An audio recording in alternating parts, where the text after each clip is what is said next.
पंचकुला में राज्य स्तरीय सुशासन दिवस समारोह का आयोजन किया गया। कार्यक्रम में मुख्यमंत्री मनोहर लाल ने जनसभा को संबोधित करते हुए कहा कि पिछले 8 सालों से सुशासन दिवस मनाया जा रहा है और कल का दिन देश में वीर बाल दिवस के तौर पर मनाया जाएगा। साथ ही मुख्यमंत्री ने क्रिसमस की भी बधाई दी और बताया कि 1,80,000 तक की सालाना आय वाले परिवारों को बीपीएल परिवार के अंतर्गत लाया जा रहा है, जिससे लगभग 29 लाख परिवारों तक सरकार की योजनाओं का लाभ मिल सकेगा।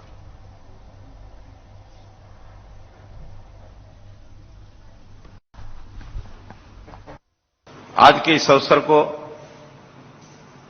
पिछले 8 वर्षों से सुशासन दिवस के रूप में पूरे देश में मनाया जाता है और इस दिन का महत्व, जैसा हम जानते हैं, देश के पूर्व प्रधानमंत्री आदरणीय श्री अटल बिहारी वाजपेयी जी और महामना पंडित मदन मोहन मालवीय जी, इनकी जयंती का यह दिन होता है। आज ही के दिन दुनिया के बहुत बड़े भाग में बहुत बड़ा समाज क्रिसमस का ये त्योहार भी मनाते हैं।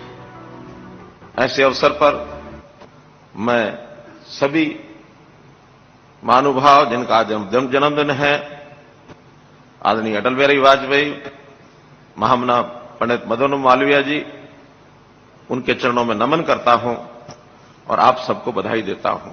हर वर्ष इस सुशासन दिवस पर हम हरियाणा में भी अपने जितने भी नए प्रयोग हैं, कुछ नई योजनाएं हैं, नए प्रकल्प हैं, उनकी शुरुआत करते हैं और इस अवसर पर हम लोग इस घोषित महज एक अनुशासन, एक गवर्नेंस डे की बजाय, सुशासन दिवस की बजाय इसको एक संकल्प के रूप में और हम चलाते हैं। 8 साल पहले मोदी जी ने जब ये घोषणा की थी तो तब लगा होगा कि मात्र एक कार्यक्रम है, लेकिन आज हम सब महसूस करते हैं कि मात्र कार्यक्रम नहीं है बल्कि एक दिशा हमने ली है। तो आज कुछ नई योजनाओं का ये उद्घाटन और शिलान्यास इसका कार्यक्रम रखा है।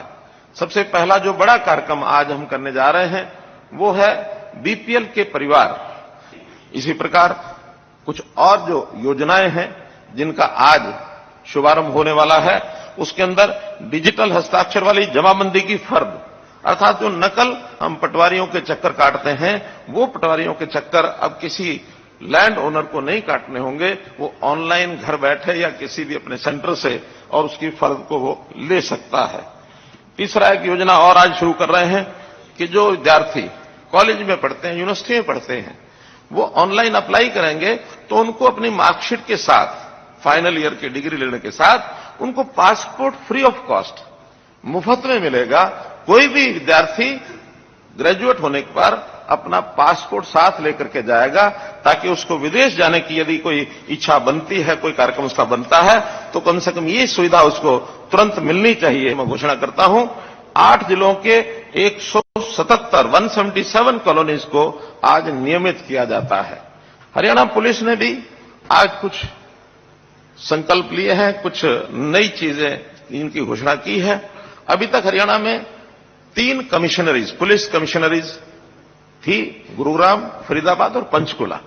आज से जो 1 जनवरी से लागू हो जाएगी, एक और सोनीपत जिले में भी कमिश्नरी इसको बनाने की भी घोषणा की जाती है, क्योंकि बहुत विकास हो रहा है सोनीपत जिले का और उस प्रकार की आवश्यकता भी महसूस हो रही है। तो एक ये कमिश्नरी की घोषणा भी हम कर रहे हैं। पुलिस का बहुत बड़ा एक काम लॉ एंड ऑर्डर और क्राइम को रोकना ही तो रहता ही है, लेकिन बहुत चीजों की एनफोर्समेंट, जैसे माइंस है, वहां भी पुलिस लोग चाहिए। जैसे एनक्रोचमेंट इलीगल है, उसको हटाने के लिए भी चाहिए। कहीं इरिगेशन की आवश्यकता होती है, कहीं पावर के लिए आवश्यकता होती है, कहीं ट्रांसपोर्ट के लिए। तो जितना बड़ा काम है, कई बार उस पर ध्यान पूरा नहीं जाता, गौण हो जाती है। तो आज ये घोषणा भी की जाती है कि एक पुलिस का एनफोर्समेंट विंग ये अलग से बनाया जा रहा है, अलग से इसके थाने होंगे, अलग से इनकी जो पुलिस का बल होगा वो अलग से होगा। पूरी दुनिया पिछले 3 वर्षों से इस सदी की सबसे बड़ी महामारी की चपेट में रही है। इस दौरान दुनिया ने अनेक उतार चढ़ाव देखे हैं। इस महामारी की दुनिया के कहीं पर 5वीं लहर, कहीं चौथी लहर, कहीं तीसरी लहर आ चुकी है और फिर से उसकी आहट सुनाई दे रही है। इस महामारी के दौरान पूरे देश के अंदर प्रधानमंत्री मोदी जी के नेतृत्व में भारत ने अपने देश के अंदर जिस प्रकार के अलग अलग लहर के दौरान या उससे पूर्व जिस प्रकार की निर्णायक तैयारियां की और इस महामारी से बचाव के जिस प्रकार के उपाय किए, हम सबके सामने हैं। और भारत के कोरोना प्रबंधन को विश्व स्वास्थ्य संगठन ने, यूएनओ ने, दुनिया के उन तमाम विकसित देशों ने स्वीकार किया है जिनके पास स्वास्थ्य के दुनिया में प्रसिद्ध संस्थान थे, लेकिन कोरोना जैसी महामारी के दौरान वे सब हतप्रभ थे, इस महामारी के सामने पस्त थे। लेकिन टीम वर्क और राष्ट्रीय अनुशासन कैसे होता है, जहां भी यह अनुशासन देखने को मिला, वहां कोरोना जैसी महामारी पर काफी हद तक नियंत्रण करने में सफलता प्राप्त हुई।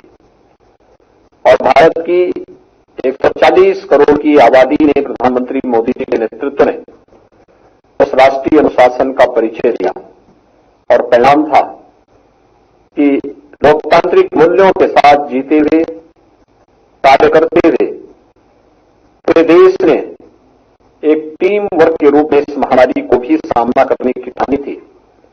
और जो भी मंत्र प्रधानमंत्री मोदी जी के यहां से मिला, उन सभी के अनुसार उनके नेतृत्व में पूरा देश उससे जूझता हुआ दिखाई दिया। और हम लोगों ने देखा है, भारत का मीडिया स्वतंत्र है, लोकतांत्रिक मूल्यों के प्रति प्रतिबद्ध है, लेकिन कोरोना कालखंड के अंदर वो अनुशासन उनके मन में भी दिखा और उन्होंने उस अनुशासन के साथ लोगों को जोड़ने और उस जागरूकता के प्रचार प्रसार में जो योगदान दिया, मैं स्वयं उन दृश्यों को देख करके कभी कभी, क्योंकि कोरोना की आहट के साथ ही इस पूरे कार्यक्रम के साथ बहुत एक्टिव रूप से मैं जुड़ा रहा, लेकिन जो विजुअल्स आते थे, जो दृश्य दिखे जाते थे, मैं देखता था पत्रकार बंधु उस समय भी जाकर के, जब लॉकडाउन के बाद तमाम प्रवासी कामगार और श्रमिक आए कि रिपोर्टिंग को करने, अवेयरनेस के कार्यक्रम को आगे बढ़ाने, जागरूकता के साथ लोगों को इस पूरे अभियान के साथ जोड़ने और साथ साथ शासन प्रशासन का ध्यान आकर्षित करने में भी एक बड़ी भूमिका का निर्वहन पत्रकार बंधुओं ने इस दौरान निर्विवाद रूप से प्रदेश के अंदर भी, देश के अंदर भी और दुनिया के अंदर भी किया। जहां अच्छा काम हुआ उसको उस रूप में व्यक्त करने का प्रयास किया, जहां पर लापरवाही थी शासन प्रशासन का ध्यान उधर भी आकर्षित किया। और इस दौरान जैसे मानव हानि, जनहानि हर जगह हो रही थी, उसी प्रकार से मीडिया जगत भी उससे अछूता नहीं रहा। हमारे प्रदेश के अंदर जो मान्यता प्राप्त हमारे पत्रकार बंधु थे, उनमें से 103 इस कोरोना महामारी की चपेट में आए। यद्यपि वैक्सीन आने के साथ ही हम लोगों ने व्यवस्था की कि पत्रकारों के लिए अलग से कैंप लगे और हम लोगों ने उनके लिए बूथ बनवाए थे। और जो पहली वैक्सीन लगाने की कार्रवाई प्रारंभ हुई, वह किसी राजनेता को नहीं, किसी प्रशासनिक अधिकारी को नहीं, बल्कि हेल्थ वर्कर्स के बाद हम लोगों ने जिनको प्राथमिकता दी, उनमें हम लोगों ने कोरोना वॉरियर्स के रूप में पत्रकारों को भी इसमें प्राथमिकता दी कि उन्हें भी ये वैक्सीन दी जानी चाहिए। लेकिन उस सब के बावजूद हमारे बहुत सारे बंधुगण इसकी चपेट में आए। 103 को अपनी जान गंवानी पड़ी और उस दौरान हम सबके सामने आया कि केंद्र और राज्य सरकार ने हर एक तबके के लिए कुछ न कुछ किया है, लेकिन एक तबका ऐसा है जो हमारे लोकतंत्र का एक स्तंभ है, वह अपने सीमित साधनों से अपनी जान की परवाह के बगैर शासन प्रशासन का ध्यान भी आकर्षित कर रहा है, एक प्रकार की जनसेवा का कार्य कर रहा है, अपने लोकतांत्रिक मूल्यों के प्रति प्रतिबद्ध होकर के इन कार्यक्रमों को आगे बढ़ा रहा है। लेकिन उसके लिए कहीं भी कोई सुरक्षा की गारंटी नहीं, उन्हें कहीं भी कोई सुविधा नहीं। तो उस समय पहले बूथ लगाए गए, उसके बाद उपचार आदि के लिए स्पेशल व्यवस्था भी करवाई गई, तमाम अन्य साधन उपलब्ध करवाने के साथ ही बाद में महसूस हुआ कि नहीं, बहुत सारे पत्रकार ऐसे हैं जिनके पास वो अकेले सहारा थे और उन परिवारों को सहायता दी जानी चाहिए। और तब हम लोगों ने प्रदेश सरकार में उस समय एक निर्णय लिया था कि प्रदेश सरकार उन परिवारों को अपनी ओर से 10-10 लाख रुपए की सहायता देगी। विगत वर्ष हम लोगों ने 50 ऐसे परिवारों को यह सहायता राशि उपलब्ध कराई। आज 51 अन्य परिवारों को यह राशि यहां पर उपलब्ध कराई जा रही है। एक छोटी राशि है, लेकिन एक संबल है शासन की ओर से उनके साथ में कि सरकार इस संकट के दौर में आप अकेले नहीं हैं। आप मीडिया ही केवल आपके साथ, मीडिया परिवार तो आपके साथ है ही, लेकिन मीडिया परिवार के साथ साथ सरकार भी उसी रूप में आपके साथ में है। हम एक परिवार के हिस्से हैं और एक परिवार के रूप में भले ही कार्य क्षेत्र अलग अलग हो, लेकिन लक्ष्य तो सबका एक ही है, लोक मंगल की कामना करना, राष्ट्र कल्याण की कामना करना। रास्ते अलग अलग हो सकते हैं और उस रास्ते अलग अलग होने के बावजूद भी हम लोग उन कार्यक्रमों के साथ जिस रूप में जुड़े हुए हैं वह अब उस अभियान का हिस्सा है और उस अभियान को हम आगे बढ़ाने के लिए आज यहां पर एकत्र हुए हैं कि जहां पर उन 51 परिवारों को यह राशि उपलब्ध कराई गई है। 2 परिवार उनके जो आश्रित थे उन दिवंगत हुए हैं। मैंने सूचना विभाग से कहा है कि उनके परिवार में जो भी बचा है, उनके बच्चे होंगे, उनके भी परिवार में कोई होगा तो उन परिवारों को ही वह राशि अवश्य उपलब्ध करवाने की कार्रवाई भी जरूर हो जाए। इसके साथ ही मैं दिवंगत पत्रकारों के परिवारजनों को इस बात के लिए आश्वस्त करता हूं कि जिनके बच्चे छोटे होंगे, निराश्रित हैं, उन्हें अन्य शासन की योजनाओं के साथ भी जोड़ने की कार्रवाई के साथ आगे बढ़ेंगे।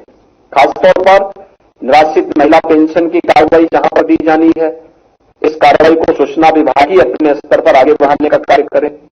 जो बच्चे स्कूल कॉलेजेस में पढ़ रहे हैं, मुख्यमंत्री बाल सेवा योजना के अंतर्गत 4000 रुपए की मासिक जो उनको राशि उपलब्ध करवाई जा रही है, उस योजना के साथ उन्हें आच्छादित करने का कार्य हो, या फिर पीएम निधि के साथ में जोड़ने के लिए भी एक कार्रवाई कि बच्चे 23 साल के हो जाएं तो उसके बाद वे आर्थिक रूप से स्वावलंबन के पथ पर अग्रसर हो सके, वहां जोड़ने की कार्रवाई उनके साथ हो जाए।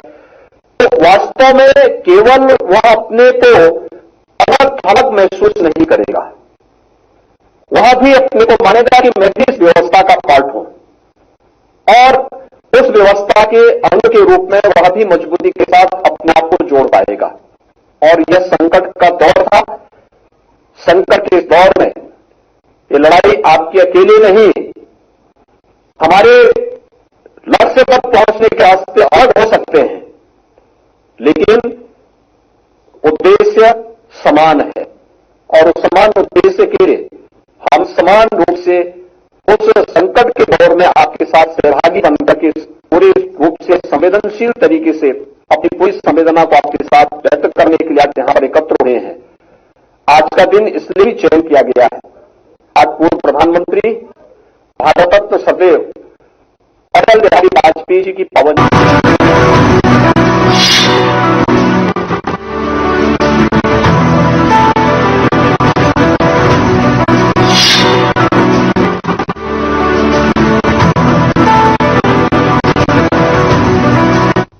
पूर्व प्रधानमंत्री अटल बिहारी वाजपेयी की जयंती पर सीएम मनोहर लाल ने भी ट्वीट कर उन्हें नमन किया। सीएम मनोहर लाल ने अपने ट्वीट में लिखा कि राजनीतिक दूरदर्शिता के महारथी और स्पष्टतावादी से सबको प्रभावित करने वाले हमारे पथ प्रदर्शक भारत रत्न पूर्व प्रधानमंत्री श्रद्धेय अटल बिहारी वाजपेयी जी को उनकी जयंती पर कोटि कोटि नमन। सुशासन दिवस के रूप में मनाई जाने वाली उनकी जयंती व्यवस्था, परिवर्तन और पारदर्शिता की सूचक है।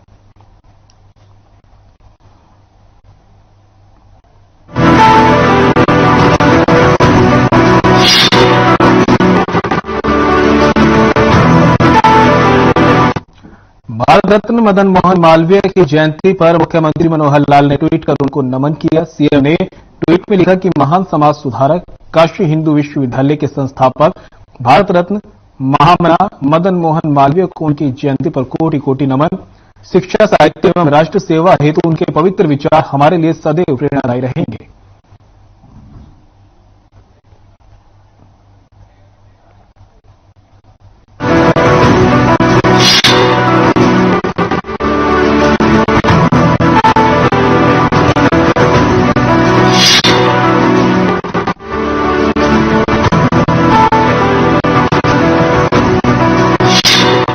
पूर्व प्रधानमंत्री अटल बिहारी वाजपेयी के जन्मदिवस को पूरे देश में सुशासन दिवस के रूप में मनाया गया। इसी कड़ी में हरियाणा के यमुनानगर में सुशासन दिवस पर एक कार्यक्रम का आयोजन किया गया, जिसमें प्रदेश के शिक्षा एवं पर्यावरण मंत्री कंवरपाल गुर्जर मुख्य अतिथि रहे।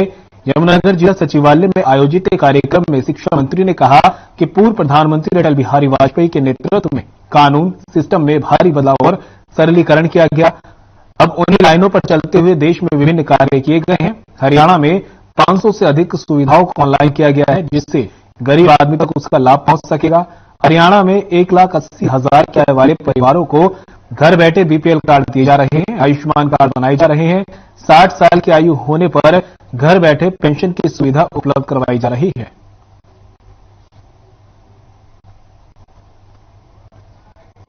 और उनके साथ माननीय मंत्री महोदय, देखिए, अटल बिहारी वाजपेयी जी के नेतृत्व में देश में एक बहुत बड़ा परिवर्तन हुआ और विशेष करके गांव के लिए और गरीब के लिए बहुत कुछ उन्होंने किया, सैनिकों के लिए बहुत कुछ किया उन्होंने। और कानून में, सिस्टम में जो बहुत बड़ा बदलाव किया, उन्हें सरलीकरण किया उसका, कि लोगों को उसका लाभ मिले। तो उन्हीं के मार्गदर्शन में जिस प्रकार से उन्होंने शुरुआत की थी, उसी के मद्देनजर आज माननीय प्रधानमंत्री जी और माननीय मुख्यमंत्री जी उसी में काम कर रहे हैं। और 500 से भी ज्यादा योजनाएं ऐसी हैं हरियाणा में जो हमने ऑनलाइन कर दी। 25 दिसंबर हर साल अटल जी की जयंती को सुशासन दिवस के रूप में मनाते हैं।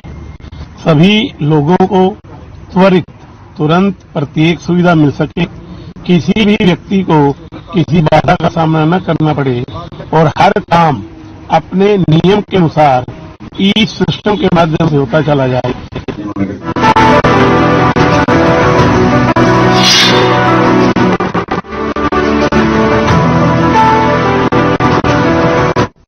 गृह एवं स्वास्थ्य मंत्री अनिल विज ने कहा कि कोरोना से बचाव के लिए हरियाणा में हमारे प्रबंध पर्याप्त हैं। हमने मेडिकल स्टाफ को ग्लव्स पर मास्क लगाने के भी निर्देश दिए हैं। हमने लोगों को भी कहा कि कोरोना से बचने के नियमों की वह स्वयं की प्रेरणा से पालन करें। साथ ही कांग्रेस नेता राहुल गांधी पर भी बीजेपी पर नफरत फैलाने के आरोपी पर गृह मंत्री अनिल विज ने कहा कि भाईचारे को कांग्रेस ने खराब किया है, जबकि बीजेपी सभी को साथ लेकर चलती है।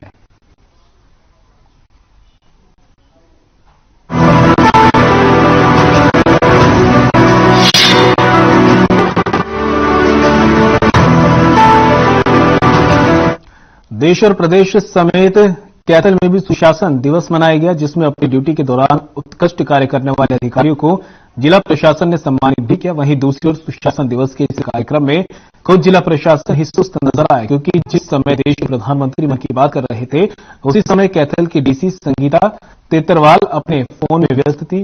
प्रोग्राम का आलम यह था कि छोटे से लेकर बड़े अधिकारी तक सभी अपने फोन में व्यस्त दिखे। कोई व्हाट्सएप की नोटिफिकेशन तो कोई यूट्यूब देखने में व्यस्त था, और तो और कई अधिकारी नींद की झपकी लेकर भी दिखाई दिए।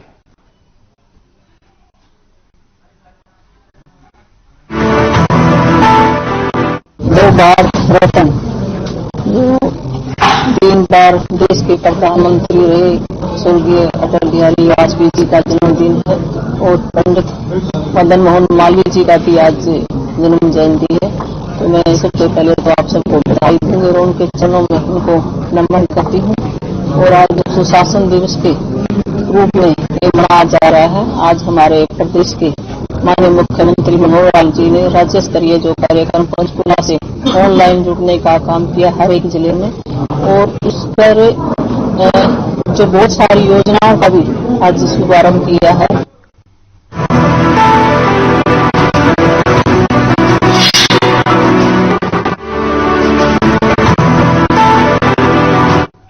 अंबाला में सुशासन दिवस पर जिला स्तरीय कार्यक्रम का आयोजन किया गया। पंचायत भवन में कार्यक्रम का आयोजन हुआ। कार्यक्रम में सांसद रतनलाल कटारिया शामिल हुए। इस दौरान लाभार्थियों को आयुष्मान भारत चिरायु कार्ड वितरित किए गए। कार्यक्रम में जिला उपायुक्त मौजूद रहे।